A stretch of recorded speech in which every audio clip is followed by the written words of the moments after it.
ಬದುಕೆ ಹಾಗೆ, ಅದು ಯಾರನ್ನ ಯಾವಾಗ ಎಲ್ಲಿಗೆ ಬೇಕಾದರೂ ಕರೆದುಕೊಂಡು ಬಂದು ನಿಲ್ಲಿಸುತ್ತೆ. ನಾನು ಅಂತ ಮೆರೆಯುವವರನ್ನ ನಡು ಬೀದಿಗೆ ಬಿಡಬಹುದು. ನಾನೇನು ಅಲ್ಲ ಅಂದುಕೊಂಡೇ ಕುಂತಲ್ಲೇ ಇದ್ರೆ ಇರಬಹುದು.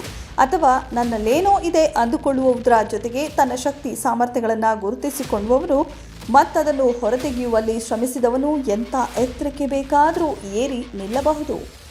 ಇದಕ್ಕೆ ಡ್ರೋನ್ ಪ್ರತಾಪ್ ಸತ್ಯದ ಉದಾಹರಣೆ. 22ರ ಹರೆಯದಲ್ಲಿ 600ಕ್ಕೂ ಅಧಿಕ ಡ್ರೋನ್ಗಳನ್ನು ತಯಾರಿಸುವುದಾಗಿ ಹೇಳಿ ಪ್ರಚಾರವನ್ನ ಪಡೆದು ಆನಂತರ ಕರುನಾಡಿನೆಲ್ಲೆಡೆ ಅಪಹಾಸ್ಯಕ್ಕೆ ಗುರಿಯಾದ ಡ್ರೋನ್ ಪ್ರತಾಪ್ ಆನಂತರ ಬಿಗ್ ಬಾಸ್ ಮನೆಗೆ ತೆರಳಿ ಡ್ಯಾಮೇಜ್ ಆಗಿದ್ದ ತಮ್ಮ ಇಮೇಜನ್ನು ಸರಿಪಡಿಸಿಕೊಂಡರು. ಇನ್ನು ಬಿಗ್ ಬಾಸ್ ಮನೆಯಲ್ಲಿದ್ದಾಗ ಡ್ರೋನ್ ಪ್ರತಾಪ್ ಅವರನ್ನ ತುಕಾಲಿ ಸಂತೋಷ್, ವರ್ತೂರ್ ಪ್ರಕಾಶ್ ಸೇರಿ ಅನೇಕರು ಗೇಲಿ ಮಾಡಿದ್ರು.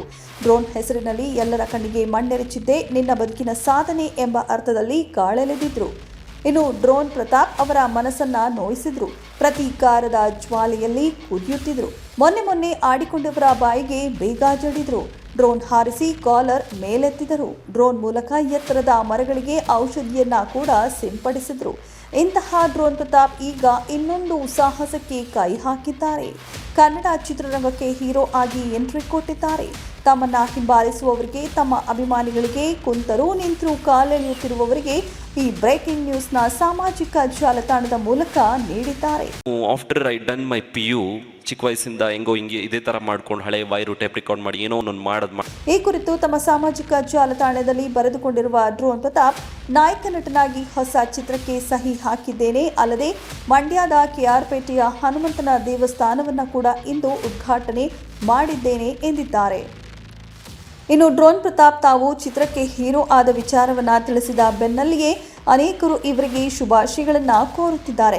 ಬಿಗ್ ಬಾಸ್ನಿಂದ ಕೊನೆಗೂ ಒಬ್ಬ ಹೀರೋ ಸಿಕ್ಕಿದ ಎಂದು ಒಬ್ಬರು ಹೇಳಿದರೆ, ಇನ್ನೊಬ್ಬರು ಜೀವನದಲ್ಲಿ ಸೋತು ಗೆದ್ದವನು ಡ್ರೋನ್ ಪ್ರತಾಪ್ ಎಂದಿದ್ದಾರೆ. ಕೆಲವರು ಹೀರೋ ಅಂದುಕೊಂಡು ಬಿಗ್ ಬಾಸ್ಗೆ ಹೋಗ್ತಾರೆ, ಆದರೆ ಪ್ರತಾಪ್ ಬಿಗ್ ಬಾಸ್ ಮನೆಯಿಂದ ಹೊರ ಬಂದ ಮೇಲೆ ಹೀರೋ ಆಗಿದ್ದಾರೆ ಎಂದಿದ್ದಾರೆ. ನಮ್ಮ ಬೆಂಬಲ ಯಾವತ್ತೂ ನಿಮಗೆ ಇದ್ದೇ ಇರುತ್ತೆ ಎಂದು ಡ್ರೋನ್ ಪ್ರತಾಪ್ ಅವರನ್ನ ಹುರಿದುಂಬಿಸುತ್ತಿದ್ದಾರೆ. ಇನ್ನುಳಿದಂತೆ ಡ್ರೋನ್ ಪ್ರತಾಪ್ ಅವರ ಈ ಮೊದಲ ಚಿತ್ರದ ನಿರ್ದೇಶಕ ಯಾರು ಎನ್ನುವ ವಿಚಾರ ಇನ್ನೂ ಬಹಿರಂಗಗೊಂಡಿಲ್ಲ. ಚಿತ್ರದ ಹೆಸರೇನು, ಚಿತ್ರಕ್ಕೆ ಬಂಡವಾಳ ಹೂಡಲಿರುವ ನಿರ್ಮಾಪಕ ಯಾರು, ಡ್ರೋನ್ ಪ್ರತಾಪ್ ಜೊತೆ ತೆರೆ ಹಂಚಿಕೊಳ್ಳುತ್ತಿರುವ ನಾಯಕಿ ಯಾರು, ಚಿತ್ರದ ಮುಹೂರ್ತ ಸಮಾರಂಭ ಯಾವಾಗ, ಎಲ್ಲಿ ನಡೆಯಲಿದೆ ಎಂಬ ಪ್ರಶ್ನೆಗಳಿಗೆ ಕೂಡ ಡ್ರೋನ್ ಪ್ರತಾಪ್ ಸದ್ಯಕ್ಕೆ ಉತ್ತರವನ್ನ ನೀಡಿಲ್ಲ. ಅಂದಹಾಗೆ ಡ್ರೋನ್ ಪ್ರತಾಪ್ ಅವರು 3 ದಿನದ ಹಿಂದೆ ಫೋಟೋ ಶೂಟ್ ಮಾಡಿಸಿದ್ದರು. ಆ ಫೋಟೋಗಳನ್ನು ತಮ್ಮ ಸಾಮಾಜಿಕ ಜಾಲತಾಣದಲ್ಲಿ ಹಂಚಿಕೊಂಡಿದ್ದರು. ಆಗಲೇ ಡ್ರೋನ್ ಪ್ರತಾಪ್ ಅವರಿಗೆ ನೀವು ಹೀರೋ ಆಗ್ತಿದ್ದೀರಾ ಹೇಗೆ ಎಂದು ಪ್ರಶ್ನೆಯನ್ನ ಕೇಳಿದ್ರು. ಆ ಅನುಮಾನ ಈಗ ನಿಜವಾಗಿದೆ.